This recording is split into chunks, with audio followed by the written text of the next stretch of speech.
que puedas ser plenamente feliz, para que puedas gozarte en esta vida. ¿Qué necesitas? Alimentarte bien, comer de su cuerpo y beber de su sangre, venir los domingos a comulgar. Y claro que lo puedes hacer no solamente los domingos. Una persona bien alimentada pues no solamente come bien el domingo. Una persona bien alimentada come el lunes y el martes y el miércoles y todos los días. Hermanos, es una alegría saludarlos nuevamente dentro de esta aula virtual de Evangelización Activa. Continuando con nuestro aprendizaje y una vez que hemos conocido la vida en abundancia que Dios planeó para nosotros, el estudio lo enfocaremos en experimentar esta vida y para ello es necesario estar unidos a Cristo. En la sesión de hoy veremos cómo la Eucaristía logra que estemos unidos a Jesús de la misma manera en que una rama está unida a un árbol. Acompáñanos en esta enseñanza.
Bienvenidos, queridos hermanos, nuevamente a nuestro curso de evangelización fundamental. Me da mucho gusto nuevamente estar con ustedes para continuar esta maravillosa aventura que estamos recorriendo juntos, conociendo a Jesús.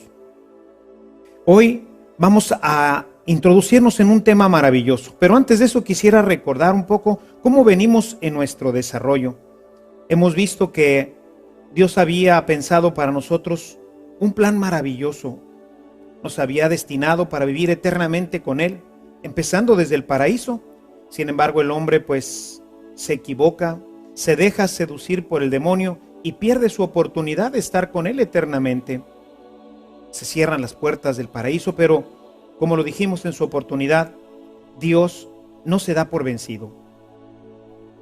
Dios quería que tú y yo tuviéramos una vida maravillosa, una vida en abundancia, una vida plena, no solamente en el cielo, sino ya desde esta tierra.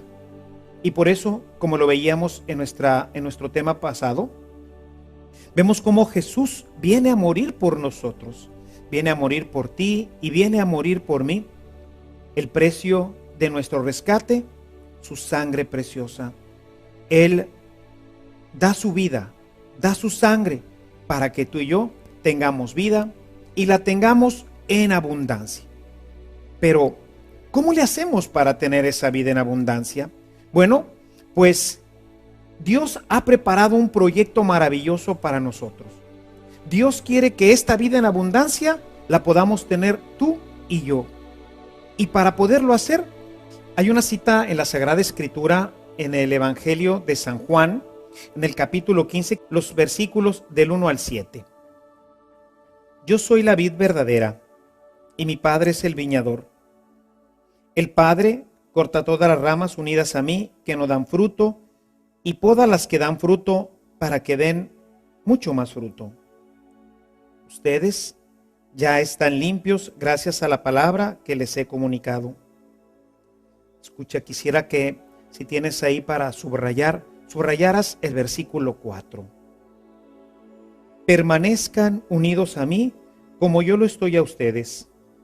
Ninguna rama puede producir fruto por sí misma, sin permanecer unida a la vid. Y lo mismo les ocurrirá a ustedes, si ustedes no están unidos a mí. Yo soy la vid, ustedes las ramas. El que permanece unido a mí, como yo estoy unido a él, produce mucho fruto, porque sin mí nada pueden hacer. El que no permanece unido a mí es arrojado fuera como las ramas que se secan y luego son amontonadas y arrojadas al fuego para ser quemadas. Si permanecen unidos a mí y mis palabras permanecen en ustedes, pidan lo que quieran y lo tendrán. Este texto nos indica con gran claridad cómo es posible que esta vida maravillosa que Dios nos ha traído, la podamos vivir tú y yo. Es necesario para ello estar unido a Jesús. Si tú te fijas en el Evangelio de San Juan, en el capítulo 11, en el verso 25, Jesús nos dice que Él es la vida. Y por eso en este capítulo que ahora hemos leído, nos hace entender cómo nosotros como ramas estamos unidos a Él. A través de la savia empieza a circular por nosotros esta corriente de vida. Por eso dice en el texto, pero ¿qué pasa si se rompe la rama? Si la rama se separa, pues entonces se seca y ya no da fruto. Necesitamos entonces estar unidos a Él de la misma forma en que la rama está unido a su tronco, porque del tronco es en donde están las raíces y de las raíces es de donde sube la savia, que es lo que le da vida a todo el árbol. Seguramente que si Jesús hubiera vivido en este tiempo moderno, quizás nos hubiera dado otro ejemplo que quisiera hoy ponértelo. Imaginémonos que fuéramos nosotros unos tostadores. Quizás Jesús hubiera dicho, si viviera en nuestro tiempo, diría: yo soy la corriente eléctrica y ustedes son los tostadores. Ustedes son los tostadores, las licuadoras, las planchas. Y bueno, pues decimos, o sea, si yo soy un tostador, el mejor tostador del mundo, maravilloso, perfecto, pero no estoy conectado, pues entonces no sirvo para nada. Soy un cacharro inútil que no sirve para nada. O si yo fuera la mejor plancha o el mejor CD o cualquier aparato, si yo no tengo corriente eléctrica, si no circula por mí esto que hace que yo tenga, pues, con qué funcionar, pues no voy a funcionar. Jesús, que vivía en otro tiempo, que vivía en el tiempo en el que pues todo mundo por ahí tenía la oportunidad de tener un arbolito y pues tenían ahí sus higos y tenían allá sus olivos, pues entonces para ellos en esta cultura era muy fácil entender. Yo soy la vid y ustedes son las ramas. Yo soy el tronco y ustedes son las ramas. Si la rama se separa del tronco, pues ya no tiene vida. Es entonces necesario estar unidos a Cristo. Cristo nuestra vid, Cristo nuestra fuente de la vida verdadera, de la vida que hace que podamos nosotros verdaderamente ser felices. Y quizás ahora te estarás preguntando, bueno, ¿y cómo me uno a Jesús? ¿Cómo puedo permanecer en esta relación con Él? Bueno, para ello quisiera mostrarte un texto que es fundamental. Quisiera que en tu Biblia fueras al Evangelio, en este mismo Evangelio que estamos viendo, en el Evangelio de San Juan, pero que fueras ahora al capítulo 6. En el capítulo 6, Jesús nos va a hablar sobre la Eucaristía, el pan que da la vida eterna. Es un tema maravilloso.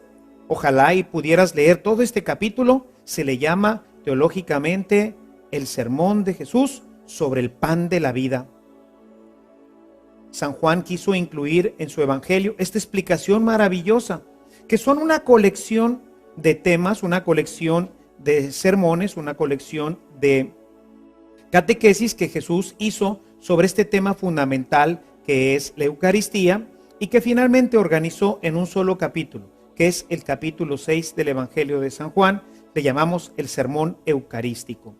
Y en este sermón eucarístico, en la parte ya casi final, encontramos el siguiente texto. Quisiera que fueras a tu Biblia y ahí en tu Biblia, en este capítulo 6 de San Juan, fuéramos directamente al versículo 51.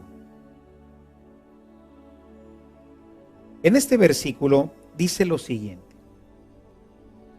Jesús añadió: Yo soy el pan vivo bajado del cielo. El que come de este pan vivirá para siempre, y el pan que yo daré es mi carne. Yo la doy para la vida del mundo. Esto provocó una fuerte discusión entre los judíos, los cuales se preguntaban: ¿cómo puede éste darnos a comer su carne? Jesús les dijo: Yo les aseguro que si no comen la carne del Hijo del Hombre y no beben su sangre, no tendrán vida en ustedes. El que come mi carne y bebe mi sangre tiene vida eterna, y yo lo resucitaré en el último día. Mi carne es verdadera comida, y mi sangre verdadera bebida. El que come mi carne y bebe mi sangre, permanece en mí, y yo en él. El que come mi carne y bebe mi sangre, permanece en mí, y yo en él. Si te fijas, es exactamente lo que acabamos de leer en el capítulo 15. Permanezcan en mí. Si ustedes no permanecen en mí, pues entonces no tienen vida. Pero si permanecen en mí, entonces yo les doy la vida y les doy la vida eterna. Y Jesús nos aclara que para poder tener esta vida eterna, necesitamos comer su carne y beber su sangre. Y tenemos que comerla y tenemos que beberla físicamente. Esto causó un gran escándalo entre ellos. Tanto es así que si tú te fijas en este mismo capítulo, pero en el verso 67, Jesús les va a preguntar a sus mismos apóstoles si ellos se van a ir, porque la gente que escuchó esto se escandalizó. Jesús les dice: ¿y ustedes también se van a ir? ¿Por qué se escandalizó tanto la gente?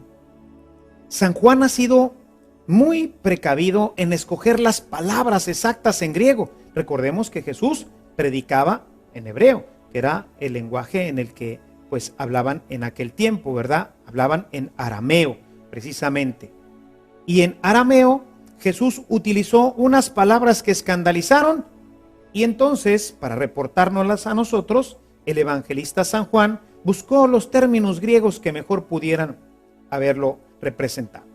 Todo el capítulo 6, como decía, nos refiere este tema de la Eucaristía, que empieza con la multiplicación de los panes. Yo les daré un pan para la vida eterna, un pan que hay que comer. Sus padres comieron del pan del maná en el desierto, pero se murieron.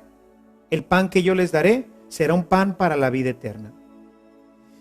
En griego tenemos dos verbos. Tenemos el verbo phagein, como lo estás viendo ahorita ahí en tu pantalla. El verbo phagein significa comer. Quizás una palabra conocida para ti, porque seguramente habrás oído el término de antropófago. Antros, hombre, fagos, comer. Es el que se come a los hombres, se los mastica. Y hay otra palabra que es la palabra trogon. La palabra trogon también es comer. Nada más que la palabra trogon tiene la característica de que es realmente el ejercicio de masticar y deglutir.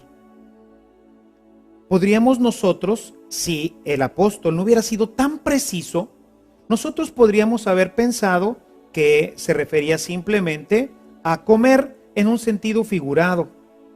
Seguramente habrás oído aquella expresión de, por ejemplo, le dice el esposo a la esposa: mi vida, te comería a besos. Sabemos que no se la va a comer. Es un término nada más romántico, poético. Hay en la escritura, por ejemplo, en Jeremías, un pasaje en donde Dios le dice a Jeremías que se coma este rollo, es un rollo de la ley. Y bueno, pues nos dice que cuando lo comió, le supo muy rico en la boca, pero luego le amargaron las entrañas. Se está refiriendo a la asimilación de la palabra de Dios. La palabra de Dios sabemos que pues es muy rica, nos gusta escucharla, pero a la hora que la vivimos, a la hora que la predicamos, nos amarga la vida, nos amarga las entrañas. Por eso es que pues todos los profetas terminaron siempre como mártires.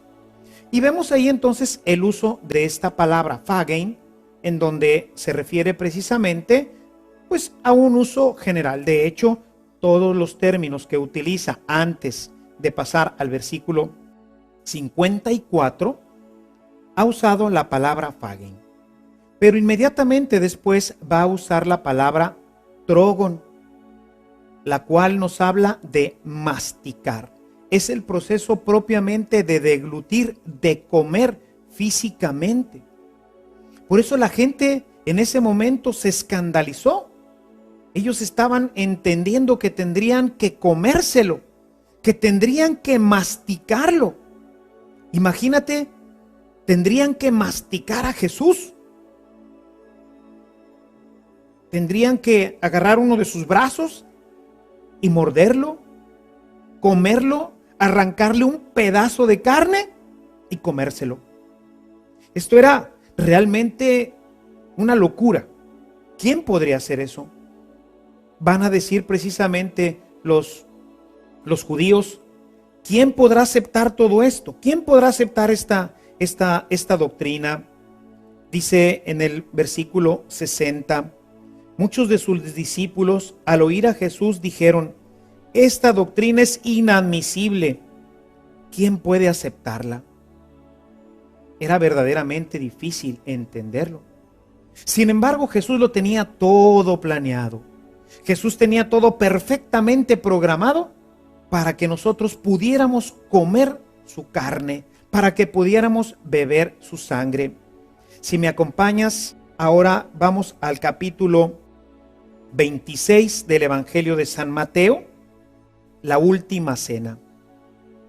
Jesús, estando ahí en la última cena, cuando ya se pone a la mesa, puedes leer lo siguiente a partir del versículo 26.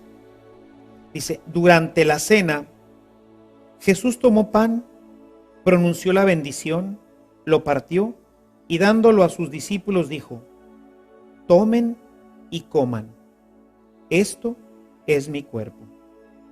Tomó luego un cáliz y después de dar gracias lo dio a sus discípulos diciendo, beban todos de él, porque esta es mi sangre, la sangre de la alianza que se derrama por todos para el perdón de los pecados. ¡Qué maravilla! Jesús, que tiene todo el poder en el cielo y en la tierra. Jesús, que le podía decir a un paralítico, levántate. Jesús, que le podía decir a un ciego de nacimiento que recobrara la vista. Jesús, que le podía decir a un muerto que se estaba ya prácticamente pudriendo porque tenía varios días ya en el sepulcro. Marta le dice a Jesús, Señor, ya huele, tiene tiempo en el sepulcro. Este hombre que puede decirle, Lázaro, sal, y le regresa la vida, podía decirle a un pedacito de pan, esto es mi cuerpo. Y en ese momento ese pedacito de pan dejó de ser pan y se convirtió en el cuerpo de Jesucristo. Después tomó un poco de vino y con el poder inmenso y eterno que tiene como Dios, le dijo ese poco de vino que tenía ahí, esto es mi sangre. Y de esa forma pudieron comer su cuerpo y su sangre. Y yo quisiera que regresáramos nuevamente al texto de San Juan en el capítulo 6 que estamos revisando, porque es importante lo que Jesús dice. Versículo 56. El que come mi carne y bebe mi sangre, vive en mí, permanece en mí y yo vivo en él. Dice en el verso 57, como el Padre que me envió posee la vida y yo vivo por él, así también el que come vivirá por mí. Y no es una opción. Mira lo que nos dice un poquito antes, verso 53. Yo les aseguro, escucha bien esto, yo les aseguro que si no comen la carne del Hijo del Hombre y no beben su sangre, no tendrán vida. ¿Te fijas? No es una opción. No es, bueno, pues el que quiera, pues bueno, el que lo coma, como quiera, yo les voy a dar la vida eterna. No, lo asegura. Y cuando Jesús usa la palabra, les aseguro, en el texto hebraico, seguramente que habrá dicho, amén, amén. Es decir, con esto los profetas hablaban verdaderamente de una necesidad. La necesidad de comer del cuerpo y de la sangre de Cristo, porque sin ella no hay vida, no tendremos vida. Esto nos explica por qué hoy hay tanta gente en nuestro mundo que vive con angustia, con depresión, faltos de alegría. Es la gente que como tú y como yo y como tantos más se han bautizado, pero que no comulgan. Son tantísimos los hermanos que no comulgan. Imagínate, solamente el 12% de nuestros cristianos católicos asiste a misa. Y de ese 12%, solamente el 50%, en el mejor de los casos. Hay parroquias en donde el 30%, el 20% comulga. ¿Qué quiere decir entonces? Quiere decir que ese 93%, que ese 96%, que ese pequeño por ciento que comulga es el único que tiene vida y que todo el resto está separado de la vida. No tiene vida, no comulga, no tiene vida en él. Se los aseguro, lo acabamos de leer. La palabra nos lo acaba de decir. El que no come mi carne y bebe mi sangre, no tiene vida. La comunión, el sacramento de la Eucaristía, es precisamente ese instrumento que Dios nos dejó para que pudiéramos tener su vida, para que pudiéramos ser felices. ¿Qué pasa cuando una persona no come? ¿Se enferma? Y claro que tenemos los signos de la enfermedad. Cuando vemos que una persona estornuda y tiene tos, dice seguramente tiene gripe. Cuando vemos una persona deprimida, angustiada, siempre malhumorada, que no tiene paz en su corazón, decimos, esta persona está enferma. Está enferma, el pecado la está carcomiendo, el pecado la está destruyendo. Y esto es porque no se ha alimentado bien. Hoy escuchamos frecuentemente en la mayoría de los comerciales de productos alimenticios, sobre todo de estos que llamamos comida chatarra, ¿qué es lo que nos dicen? Coma bien, coma frutas y verduras, porque andan comiendo las papitas y los fritos y todo eso que no alimenta, es solamente, le llaman por eso, comida chatarra. Y hoy nuestra gente, nuestros cristianos, se alimentan de comida chatarra. No me canso de ver a las personas que van luego en los camiones leyendo solamente pura basura, que toda su vida no tiene alimento y por eso obviamente pues hoy tenemos tantos problemas y tantas dificultades en nuestra sociedad. Por eso hoy la gente encuentra tristeza, no encuentra paz, no encuentra gozo en su corazón. Y entonces ¿dónde lo anda buscando? Lo anda buscando en las fuentes vacías. Lo está buscando en todo este basureral que hoy hay en nuestra sociedad. Lo buscan en el alcohol, lo buscan en la droga, lo buscan en la pornografía, tratando de llenar de gozo, de alegría, de paz sus corazones. Y lo único que encuentran es más muerte. La única forma en la que podemos tener vida y tenerla en abundancia es estar unido a nuestro Señor Jesucristo. Pero la única forma en la que podemos estar unidos perfecta y plenamente con Él es a través de la Sagrada Eucaristía. Por eso la invitación de Jesús a que lo comamos. La gente de su tiempo se escandalizó. Hoy la gente no se escandaliza, simplemente no le interesa. ¿Cuántos de nuestros hermanos vienen a misa simplemente a sentarse como un costal de papas en una banca, esperando, contando el tiempo, a ver a qué horas va a terminar y el Padre? Van a la fiesta, pero no comen. Van a la fiesta esperando a ver en qué momento se termina para salir rápidamente corriendo a sus demás actividades. Y obviamente la paz, la felicidad, la alegría, pues no está en sus corazones. Jesús vino, sí, y vino para que tengas vida y para que la tengas en abundancia, para que puedas ser plenamente feliz, para que puedas gozarte en esta vida.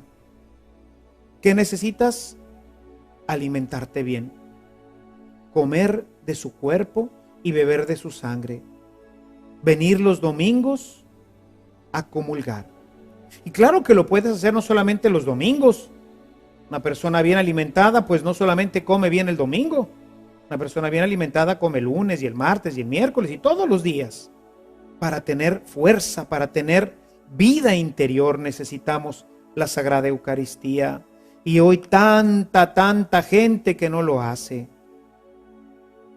El que no come mi cuerpo y no bebe mi sangre, no tiene vida. No hay vida en él. Es un muerto. Y por eso todas las consecuencias que van viniendo a nuestra vida, depresiones, angustias, insatisfacciones, falta de paz interior, es porque dentro del corazón no hay este alimento que nos da la vida. Pero, ¿es que podemos acercarnos a la Eucaristía así nada más? Por supuesto que no. Necesitamos estar preparados. Necesitamos estar bien dispuestos. Sin esta vida, pues no tendremos la vida eterna. Pero si nos acercamos indignamente a recibirla, entonces nos estaremos comiendo nuestra propia condenación. Yo quisiera que fueras a tu Biblia. Vamos a ver ahora la carta a los Corintios. Corinto era una ciudad muy importante, pero era una ciudad, era un puerto muy difícil. Y entonces los corintios habían convertido la cena del Señor pues en todo un desorden. San Pablo les escribe para que pongan en orden su vida, para que pongan en orden este aspecto tan importante de la Eucaristía. Es muy importante este capítulo 11 porque nos da testimonio de cómo ya desde las primeras comunidades la gente se acercaba a la Eucaristía. Por eso a veces la gente, estos hermanos que no conocen este misterio, dicen, no, pues nosotros no comulgamos. Yo digo, ¿cómo si eres cristiano no sabes de la necesidad de comulgar? De la necesidad que tenemos de alimentarnos de su cuerpo y de su sangre. Este capítulo 11 de la primera carta a los Corintios es un hermoso testimonio de cómo ya la primera comunidad ya vivía esta enseñanza. No leo todo, básicamente a partir del versículo 17 están todas estas enseñanzas, en donde San Pablo les dice que han convertido la Eucaristía verdaderamente en un gran desorden, como a veces pasa todavía en nuestras propias Eucaristías. Este texto bien valdría aplicarlo ahí en las Eucaristías, en donde de repente vemos que los niños corren, brincan, saltan, en donde todo se convierte en un desorden y hay poco aprovechamiento para el espíritu. Pero bueno, de eso hablaremos en otro momento. Hoy quisiera que nos refiriéramos directamente al versículo 21. Quisiera, si tienes con qué marcar en tu Biblia este texto, es el versículo 21 al 23, que es muy importante, dice: porque cada cual empieza comiendo su propia cena, y así resulta que mientras uno pasa hambre, otro se emborracha. Pero, ¿es que no pueden comer y beber en sus propias casas? En tan poco estima tienen a la iglesia de Dios, que no les importa avergonzar a los que no tienen nada. ¿Qué voy a decirles? ¿Qué esperan que les diga? Pues que los felicite. Pues no, absolutamente no. Era verdaderamente un gran desorden. Y Pablo tenía que poner orden en esta situación, porque ya la gente pues no le importaba insultar o no insultar. A lo mejor habían vivido una semana completamente al margen de la doctrina cristiana, y como quiera ellos llegaban ese día ahí con sus, hoy diríamos, ¿verdad? Si esto hubiera ocurrido allá aquí en México, pues diríamos, llegaron con sus tortas y sus tacos, y llegaron ahí con sus cazuelas, y ya aquello ya era todo un desorden. No importaba cómo habíamos vivido nuestra vida durante toda la semana, finalmente llegábamos ahí al banquete a escuchar un buen rollo que nos iba a tirar ahí uno de los apóstoles, y después nos íbamos a nuestras casas. Y dice San Pablo: señores, tranquilos, así no es. Necesitamos poner orden. Y él explica cómo él ha recibido esta tradición, cómo él recibió directamente de los apóstoles esta tradición, cómo recibió esta instrucción de que la Eucaristía es el banquete sagrado, que lo que vamos a recibir no es un pan, no es un poco de vino, no es un signo. Los testigos de Jehová han modificado la Biblia. Ya lo comentaba en una de nuestras primeras reuniones. Se han atrevido a modificar las palabras para acomodarlas a su propia doctrina. Han cambiado y han puesto donde dice el texto que leí hace un momento en Mateo 26, 26, 28, donde dice: esto es mi cuerpo. Ellos han puesto: esto significa. Dos verbos completamente diferentes. El verbo ser es el verbo estin en griego, mientras que significar es semeion. Dos cosas completamente distintas. Si vamos directamente al texto griego, que es de donde se traduce para poder llegar a los textos que tenemos en las diferentes lenguas, pues entonces encontraremos que ahí aparece el verbo estin, no el verbo semeion. No es una significación. Esto significa, sino esto es. Esto es mi cuerpo. Esto es mi sangre.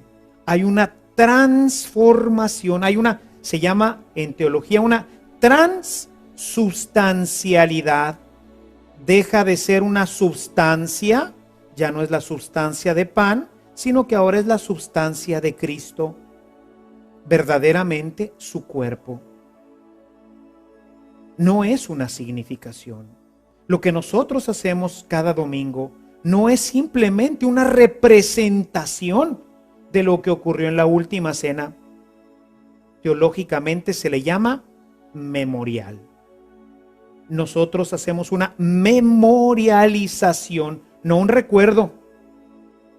Cuando nosotros celebramos nuestra fiesta de cumpleaños, nosotros ese día, ¿qué estamos haciendo? Pues ese día estamos recordando que hace 10, 20, 30, 40, los años que tengamos, nacimos. Pero no es que ese día volvimos a nacer. Es simplemente un recuerdo. Nos gusta recordar. Nos gusta, pues, invitar a nuestros amigos, porque claro que fue el día en que nacimos, pues fue un gran día. Ese día tuvimos la vida. Para nosotros es un día importante. Y los invitamos a recordar. Jesús nos invita el domingo a memorializar. Es su memorial. Hacemos ahí un momento que trasciende el tiempo. Y el sacerdote que toma en sus manos ese pedazo de pan dice: esto es mi cuerpo. Esta es mi sangre. San Pablo lo dice claramente. Si gustas acompañarme en esta lectura, dice: del Señor recibí la tradición que les he transmitido, a saber, que Jesús, el Señor, la noche en que iba a ser entregado, tomó pan, y después de dar gracias lo partió y dijo: esto es mi cuerpo entregado por ustedes. ¿Te fijas? Esto es mi cuerpo. No dice esto significa mi cuerpo, sino esto es, del verbo ser, de tener la sustancialidad, la esencia. La Eucaristía es realmente Jesús.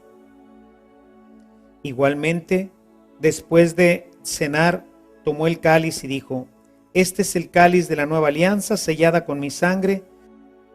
Cuantas veces beban de él, háganlo en memorial mío. No dijo: cuando lo hagan me van a recordar. No, no estamos recordando. Podemos recordar cuando leemos la Sagrada Escritura y podemos cuando vemos, por ejemplo, la Pasión de Mel Gibson y otras tantas, la de Sefirel y otras tantas, pues ahí podemos recordar ese momento. Podemos ver cómo Jesús en ese momento, pues toma el pan y toma la copa con el vino y pronuncia estas palabras. Está recordando, estamos recordando, pero en misa no. El sacerdote, constituido por Jesús como un alter Christus, en ese momento él puede, con el poder que él mismo le confirió, transformar el cuerpo y la sangre del Señor para que todos lo comamos, porque si no, ¿qué hubiera sido de nosotros? Pues bueno, Pedro y los demás apóstoles, pues claro, ese día comieron su carne y bebieron de su sangre, porque Jesús dijo: este es mi cuerpo y esta es mi sangre. Pero ¿y todos nosotros que somos cristianos? ¿Y todos nosotros que necesitábamos también de este alimento? ¿Qué es lo que íbamos a hacer? ¿No tendríamos ya más alimento? Necesitaba dejarnos también la posibilidad, la capacidad de que esto se repitiera. Y todos los apóstoles fueron comunicando a través de la imposición de las manos este poder que recibimos ahora también nosotros, los sacerdotes de este tiempo, para, como lo hicieron en aquel, poderlo seguir haciendo también nosotros, de manera que todo el pueblo cristiano se pueda seguir alimentando del cuerpo y de la sangre de Jesucristo. Pero no termina ahí el texto.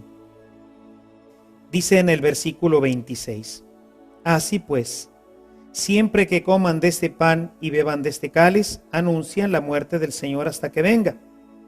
Escucha ahora el 27. Por eso, quien coma el pan o beba del cáliz del Señor indignamente, peca contra el cuerpo y la sangre del Señor. Más claro no puede estar. Lo primero que nos deja ver esta cita es que realmente Pablo, que no cenó con el Señor, y toda esta comunidad que estaba reunida ahí en Corinto, no había cenado con el Señor. Ellos reconocían que en el pan y en el cáliz, una vez que se habían pronunciado las palabras, que hoy llamamos consacratorias, a partir de ese momento ya no era más pan y ya no era más vino. Por eso el que se lo coma indignamente peca contra el cuerpo y la sangre del Señor, que es lo que está ahora ya en ese pedazo de pan y en ese pedazo de vino, en ese poco de vino que ya no es pan y que ya no es vino, sino que ahora es el cuerpo y la sangre del Señor. Y dice, verso 28, examínese pues cada uno a sí mismo antes de comer el pan y beber del cáliz, porque quien come y bebe sin distinguir el cuerpo, come y bebe su propio castigo. Y mira lo que dice en el verso 30. Por eso hay entre ustedes muchos enfermos y débiles, y son bastantes los que mueren por esta razón. Cuando la gente se acerca indignamente a comulgar, se está comiendo su propia condenación. Hay gente que piensa que puede vivir su semana y puede hacer lo que quiera durante la semana y puede llegar tranquilamente a comer y a beber del cuerpo de la sangre del Señor. Para poder acercarnos dignamente a recibir el cuerpo y la sangre del Señor, necesitamos ir en lo que hoy conocemos nosotros como en estado de gracia. Necesitamos estar en comunión con Cristo. Lo único que nos separa de Él, pues es precisamente el pecado. Lo único que nos separa de Él es el pecado. Si nosotros no estamos en comunión con Él, pues ¿cómo vamos entonces a recibir la comunión? Hay gente que dice, no, yo primero pues comulgo y después me confieso, después voy a reconciliarme con Dios.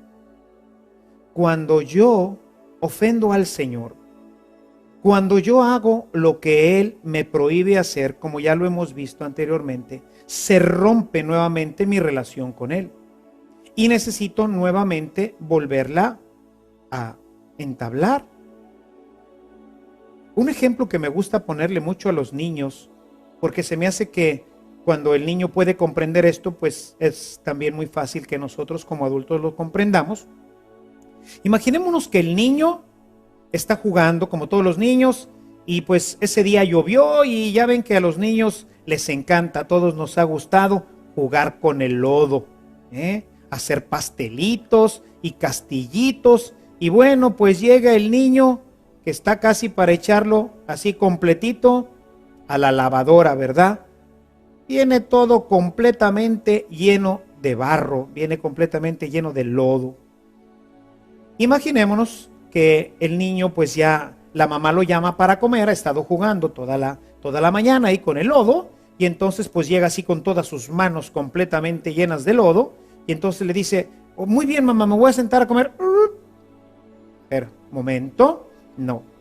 Primero vas, te lavas las manos bien lavadas, te cambias tu ropa, te arreglas y después bajas para comer.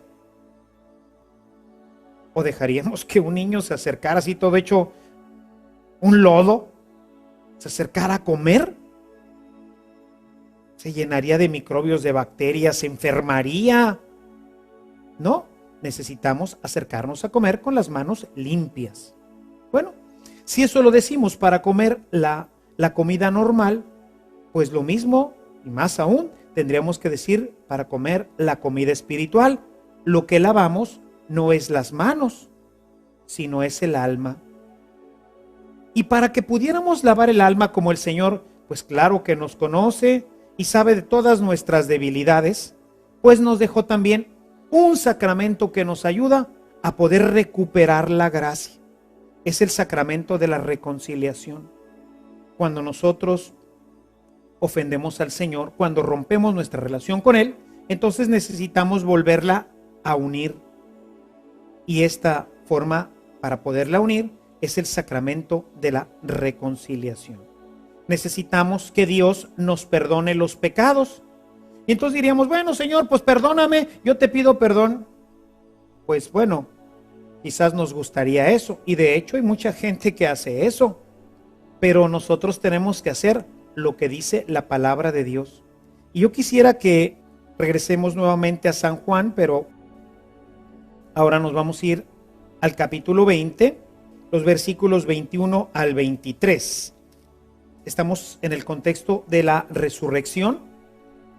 Jesús se aparece a los 11, están ahí todos reunidos. Les dice, la paz esté con ustedes. Es el domingo de la resurrección. Y Jesús les dice, verso 21, Jesús les dijo de nuevo, la paz esté con ustedes. Y añadió, como el Padre me ha enviado, yo también los envío a ustedes. Pon atención en las palabras. De la misma forma que el Padre me envió a mí, así los envío yo a ustedes. ¿Y qué es lo que hace enseguida? Verso 22. Dice, sopló sobre ellos y les dijo, reciban al Espíritu Santo. Escucha, verso 23. A quienes les perdonen los pecados, Dios se los perdonará. Y a quienes se los retengan, Dios se los retendrá. De la misma forma que el Padre me envió, así los envío yo a ustedes. Los llenó de Espíritu Santo y les dio el poder para perdonar los pecados. Pero más aún, lo más interesante de este texto es que les dio el poder para retenerlos. Si una persona llega a confesarse pero no viene arrepentida, Si el sacerdote se da cuenta cuando llega que viene simplemente a cumplir pues con un trámite, como a veces nos pasa.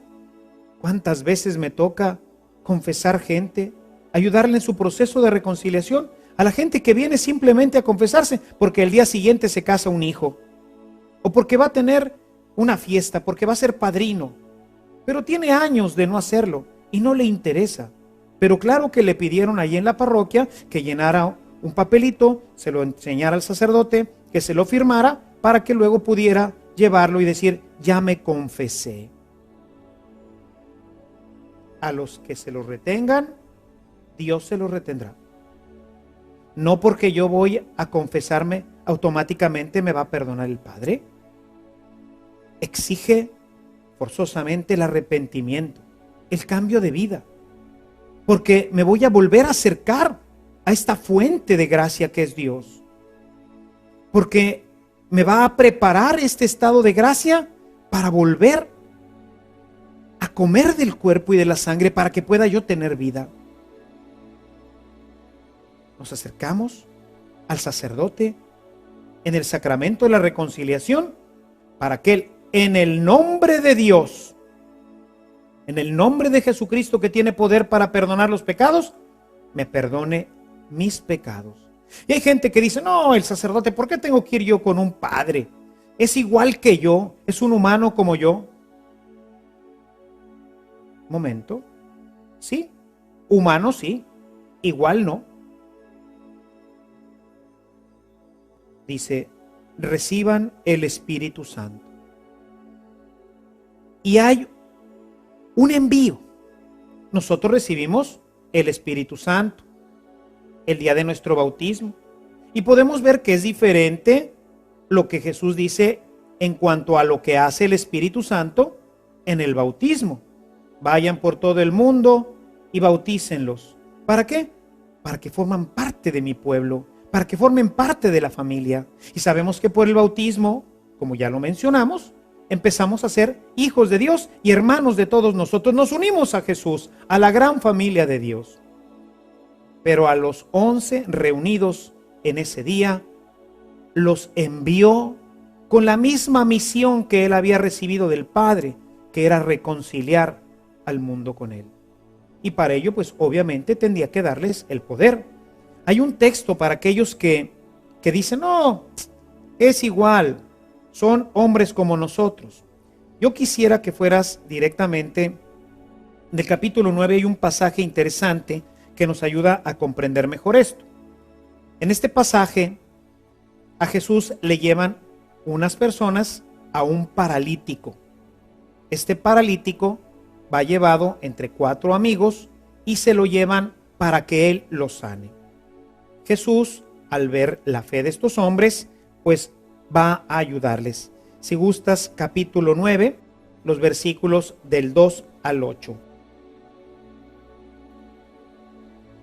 Entonces le trajeron un paralítico tendido en una camilla. Jesús, viendo la fe que tenía, dijo al paralítico, ánimo, hijo, tus pecados te han quedado perdonados. Algunos maestros de la ley decían para sí, este blasfema. Jesús, dándose cuenta de lo que pensaban, les dijo, ¿por qué piensan mal? ¿Que es más fácil decir tus pecados quedan perdonados o decir levántate y camina? Pues ahora sabrán que el Hijo del Hombre tiene poder en la tierra para perdonar los pecados. Entonces se dirigió al paralítico y le dijo, levántate, toma tu camilla y vete a tu casa. Y él se levantó y se fue a su casa. Si te fijas, es exactamente esto que decían los maestros de la ley, lo que a veces otras gentes dicen, ¿por qué voy a ir a confesarme con un padre? ¿Por qué tengo que ir con un sacerdote para que él me perdone mis pecados? Yo me confieso directamente con Dios, yo no necesito que nadie me confiese. Estos textos nos dan la garantía de que nuestros pecados serán verdaderamente perdonados. Como yo les he dicho en alguna ocasión, es que yo ya fui y me confesé con Dios y yo le pregunto, ¿y Dios te perdonó? ¿Dios te perdonó? ¿Cómo sabes que Dios te perdonó? Cuando yo voy con el sacerdote y le digo, Padre, Estoy arrepentido de haber hecho esto y esto otro. Estoy profundamente arrepentido y propongo con todas las fuerzas de mi corazón no volverlo a hacer. Voy a escuchar de parte del sacerdote las siguientes palabras. Yo te perdono en nombre de Jesucristo. En el nombre de la iglesia que ha recibido este poder, yo te absuelvo. Yo te perdono de todos tus pecados en el nombre del Padre, del Hijo y del Espíritu Santo. En el nombre del Padre y del Hijo y del Espíritu Santo, Él me ha perdonado.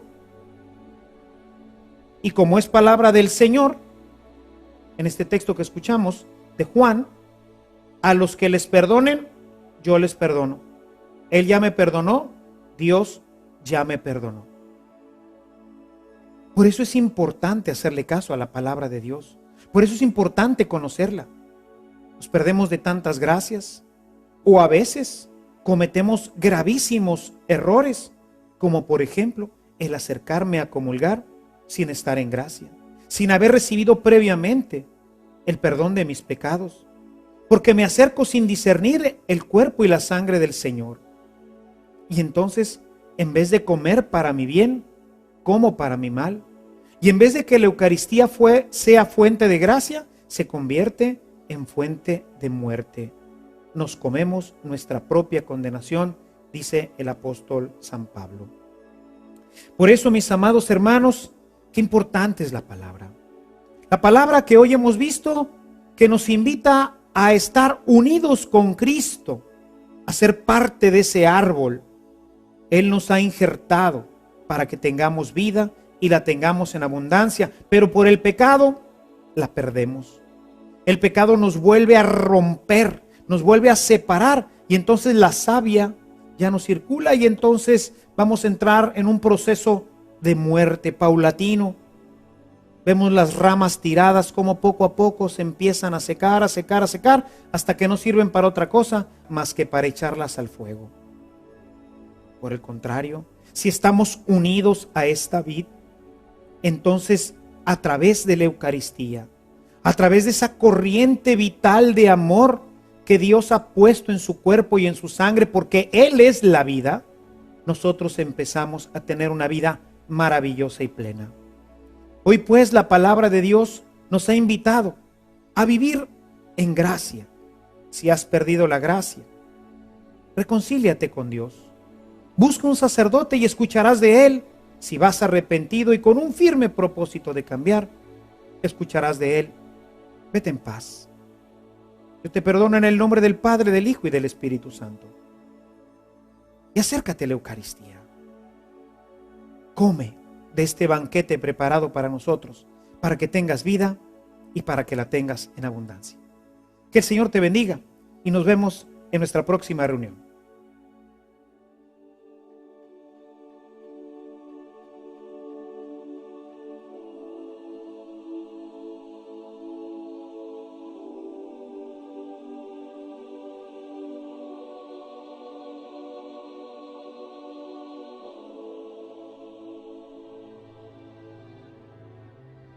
Esperamos que después de esta sesión sientas un gran deseo por unirte más a Jesús, comiendo su cuerpo y bebiendo su sangre.